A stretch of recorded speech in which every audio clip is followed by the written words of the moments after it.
नमस्कार दोस्तों, आप सबको खबर मिल गई होगी कि जीएसटी में बहुत सी ड्यू डेट्स बढ़ी है, इंटरेस्ट का वेवर हुआ है, रूल 36(4) में भी अमेंडमेंट आया है।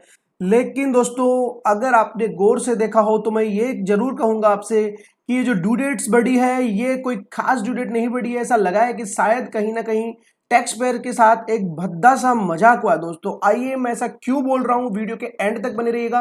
मैं आपको दिखाता हूं कि मैं ऐसे आपको क्यों बोल रहा हूं। पहली बात, अगर आप जीएसटीआर 3B जो कि मेन रिटर्न है उसकी ड्यू डेट एक्सटेंशन के लिए सोच रहे हो तो उसकी ड्यू डेट एक्सटेंड नहीं हुई है, बिल्कुल भी ड्यू डेट एक्सटेंड उसकी नहीं हुई है। जी हाँ, मैं आपको एकदम सही बोल रहा हूं। आपको वीडियो पे लेके चलता हूं। वीडियो पे आगे बढ़ने से पहले चैनल को आप अभी सब्सक्राइब कर लीजिए और बेल आइकन पे क्लिक करना ना भूले। मैं क्यों बोल रहा हूं आपको, आइए मैं आपको नोटिफिकेशन में लेके चलता हूं।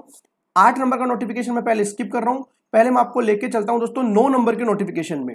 इस 9 नंबर के नोटिफिकेशन में गवर्नमेंट ने क्या बोला है, पहले कोई नोटिफिकेशन आया था उसमें ये प्रोवाइजो इंसर्ट कर रहे हैं और क्या बोल रहे हैं कि जो लेट फीस है stand waived for the period as specified in column number 4 for the tax period as specified in the corresponding entry in column number 3 of the said table for the class of registered person mentioned in the corresponding entry column number 2 who fails to furnish the return in form GSTR 3B by due date namely।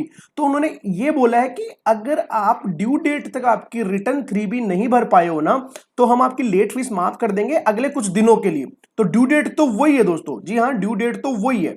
अब किस किस के लिए कैसे कैसे करिए। Tax payer having an aggregate turnover of more than 5 crore in the preceding financial year. अगर आपका पिछले फाइनेंशियल ईयर में, अभी चल रहा है आपका 21-22, पिछले फाइनेंशियल ईयर, अभी इन्होंने मार्च की बात करी है और अप्रैल की बात करी है, तो मार्च 2021 के लिए कुछ वेवर किया तो मार्च 2021 के लिए आपका पिछला फाइनेंशियल ईयर हो गया 19-20। तो अगर 19-20 में आपका टर्नओवर 5 करोड़ से ज्यादा था, मार्च 2021 की रिटर्न आप ड्यू डेट तक नहीं भर पाए थे, जो कि आपके लिए कितनी है, 20 तारीख आपके लिए ड्यू डेट है, 20 अप्रैल तक आप नहीं भर पाए थे, तो 15 day from the date of furnishing of the return, 15 date from the due date for the furnishing of the return. तो 20 तारीख तक, अगर 20 अप्रैल तक आप मार्च की 3B नहीं भर पाए थे 20 अप्रैल तक, जी हाँ दोस्तों, तो उसके बाद और 15 दिन ले लो। क्या आप 5 मई तक भी नहीं भर पाए हो? 5 मई तक भी नहीं भर पाए हो आप?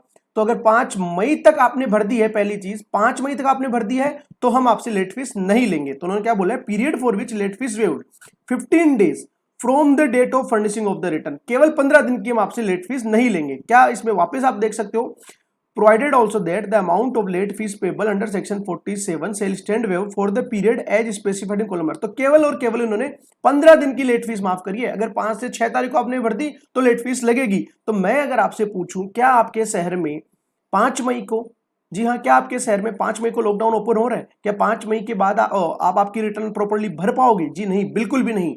अप्रैल 2021 की रिटर्न के लिए इन्होंने बोला है 15 मई, तो अप्रैल 2021 की रिटर्न की डेट है 20 मई, तो 5 जून तक। दोस्तों मैं आज राजस्थान में बैठा हूं, राजस्थान में ऑलरेडी 17 मई तक का कर्फ्यू लगा हुआ है। दिल्ली में आप देख रखे हो ऑलरेडी एक्सटेंड हो गया है, बॉम्बे में, आप महाराष्ट्र में आप देख रखे हो ऑलरेडी एक्सटेंड हो गया है। तो क्या ये 15 दिन उन्होंने एक्स्ट्रा दिया कि बस ड्यू, अभी भी इन्होंने ड्यू डेट नहीं बढ़ाई है, केवल ये बोला है कि आपकी ओरिजिनल ड्यू डेट से अगर 15 दिन तक आपने रिटर्न नहीं भरी तो हम शुरू के 15 दिन की आपकी लेट फीस माफ कर रहे हैं दोस्तों। इसके बाद tax payer having an aggregate turnover up to 5 crore rupees in the preceding financial year who are liable. अगर यहाँ पे आपने देखा अप्रैल 21 की जो बात कर रहे थे हम, तो अप्रैल 21 के लिए हम देखेंगे 20-21 का टर्नओवर। फिर अगर आपका टर्नओवर 5 करोड़ तक का है, aggregate turnover up to 5 crore rupees, तो उसके लिए, और आप मंथली भर रहे हो तो उसके लिए आप 30 डेज का है। जहां अभी 15 डेज की बात करी थी तो 30 डेज हो गया दोस्तों यहाँ पे। अगर आप क्वार्टरली रिटर्न भर रहे हो, अगर आप आपकी क्वार्टरली रिटर्न भर रहे हो सबसेक्शन 1 ऑफ सेक्शन 39 के प्रोवाइजो में, तो जनवरी टू मार्च की आपको क्वार्टरली रिटर्न भरनी थी, तो उसके लिए बोल दिया कि जो ओरिजिनल ड्यू डेट थी आपकी उससे 30 डे तक आप अगर आपने डिले किया है तो हम 30 डे की इस पर्टिकुलर पीरियड की आपसे लेट फीस नहीं लेंगे। तो दोस्तों ये जो सारा पीरियड पड़ रहा है ये डेफिनेटली आपके जो शहर में लॉकडाउन लगा हुआ है उसी पीरियड का पड़ रहा है। मार्च से ही इतनी सिचुएशन कंडीशन खराब हो गई थी कि हम उम्मीद कर रहे थे कि फरवरी की भी डेट एक्सटेंड होनी चाहिए। इवन डेट तो किसी की भी एक्सटेंड नहीं करी है। अगर आप मंथली फाइलर हो तो 15 दिन, 5 करोड़ से ऊपर है तो, और अगर आप आपका टर्नओवर मंथली फाइलर हो, आपका टर्नओवर 5 करोड़ तक है तो 30 दिन का आपको लेट फीस का वेवर मिला है, और अगर आप क्वार्टरली फाइलर हो तो आपको 30 डेज का मिला है। कोई बहुत बड़ा एहसान आपके ऊपर नहीं हुआ है दोस्तों। तो 3B में आपने देख लिया कोई भी ड्यू डेट एक्सटेंड नहीं हुई है, किसी भी प्रकार की ड्यू डेट एक्सटेंड नहीं हुई है दोस्तों। अब हम चलते हैं इसी से रिलेटेड ब्याज के ऊपर कि ब्याज में सरकार ने क्या छूट दी है। ये है इंटरेस्ट का दोस्तों। अगर आपका टर्नओवर 5 करोड़ से ऊपर है तो मार्च और अप्रैल के लिए शुरू के 15 दिन तो 9%, बाद में 18%।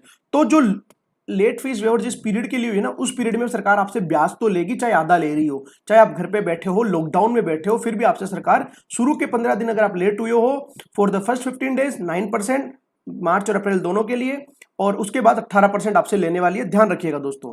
फिर बात करते हैं टैक्स पेड जिनका टर्नओवर 5 करोड़ तक था और जो मंथली फाइलर है नील फॉर द फर्स्ट 15 डेज। तो अगर 5 करोड़ से ऊपर का बिजनेस है, थोड़े से बड़े व्यापारी अगर आप बन गए हो तो ब्याज तो लगेगा, शुरू के 15 दिन के लिए 9%, बाद में 18%। ये है 1.5% मंथली के हिसाब से आप उसको कैलकुलेट कर लेना, मतलब 0.75% और 1.5%। और अगर आपका टर्नओवर 5 करोड़ तक है दोस्तों तो 15 दिन के लिए तो कोई ब्याज नहीं लगी, अगले 15 दिन के लिए 9% और फिर उसके बाद में 18%। ये मार्च और अप्रैल पीरियड की बात कर रहे हैं हम। अगर आपका टर्नओवर, जी हाँ, अगर आपका turnover having an aggregate turnover to rupees 5 crore in the preceding financial year and who are liable to furnish the return as specified under the provision to subsection, अगर आप QRMP turnover having an aggregate turnover for up to, अगर आप proviso, अगर आप QRMP में हो तो 15 दिन के लिए नील, अगले 15 दिन के लिए 9% और उसके बाद 18% आपके लगने वाली है। Tax payer who are liable to furnish the return as specified under subsection 2, quarter ending March 31 है, मार्च 21 आपका, तो 15% आपके, मैं वापस से आपको दिखाता हूं, यहां पे अपने को कंफ्यूजन हो सकता है।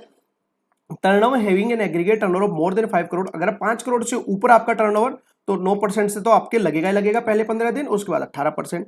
Tax payer having an aggregate turnover of to 5 crore rupees in preceding financial year and who are liable to furnish the return as specified under subsection 1, अगर आपका टर्नओवर है up to 5 crore rupees, 5 crore से ऊपर तो आपने देख लिया, अगर अप टू 5 करोड़ रुपीज है तो शुरू के 15 दिन के लिए नील, ये चाहे आप 5 और 6 दोनों में आ जाओ, अगर आपका टर्नओवर 5 करोड़ रुपए तक है तो शुरू के 15 दिन तो नील, उसके बाद 9%, अगले 15 दिन के लिए फिर 18%।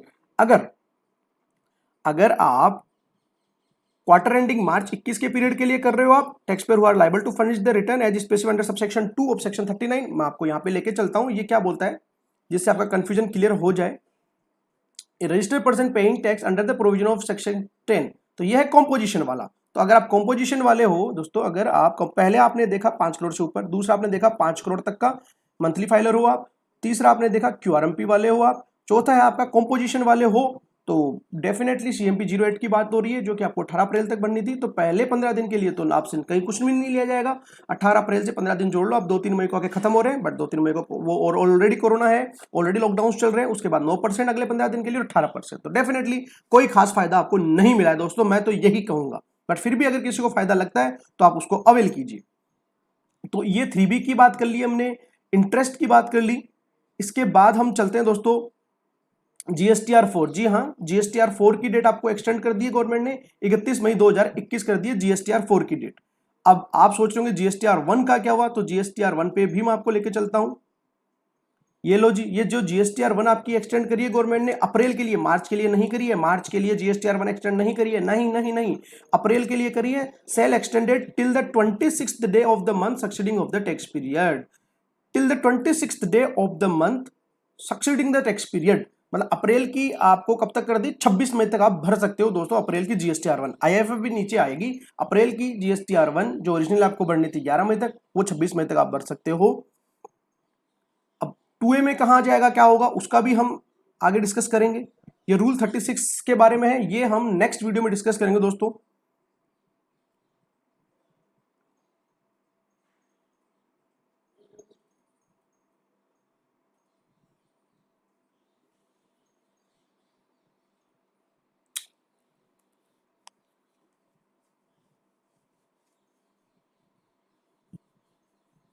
ये जो रजिस्टर्ड पर्सन में furnishing detail for the April using IIFF from the first day of May to 20 day. अगर IIFF में हम पहले जो देख रहे थे अप्रैल के हिसाब से आपको 11 तारीख तक या 13 तारीख तक आपको डिटेल भरनी थी, 13 मई तक, वो आप 28 मई तक अप्रैल मंथ की IIFF में भर सकते हो। तो 3B में आपने देखा कुछ 15 दिन का शुरू में रिलैक्सेशन है और फिर 30 दिन का रिलैक्सेशन है, दैट्स GSTR 1 में 26 मई तक भर सकते हो, या फिर IIFF में तो 28 मई तक आप भर सकते हो। इंटरेस्ट में आपने देखा टर्नओवर 5 करोड़ से ऊपर है तो ब्याज तो लगने वाला है, 15 दिन के लिए 9%, बाद में 18%। टर्नओवर 5 करोड़ तक है आपका, मंथली आप फाइल कर रहे हो तो शुरू में आपने देखा कुछ नील है, फिर 15, फिर 9%, फिर 18%। QRMP में हो नील 9%, 18%। कॉम्पोजिशन डीलर हो नील 9%, 18%। ये जो मैं 3 ब्रेकअप बोल रहा हूँ, शुरू के 15 दिन, बाद के 15 दिन, फिर नेक्स्ट डेज, तो कोई खास आप देखोगे इतनी हमें जो एक्सटेंशन मिलनी चाहिए थी कोरोना को ध्यान में रखते हुए गवर्नमेंट ने, इसमें भी कहीं ना कहीं बहुत बड़ी कंजूसी की है दोस्तों। मिलेंगे नई वीडियो में अभी थोड़ी देर में, बाकी और बहुत सारी अपडेट्स हैं उसमें हम डिस्कस करते हैं। थैंक यू सो मच, जय हिंद जय भारत। चैनल को सब्सक्राइब करना ना भूलें।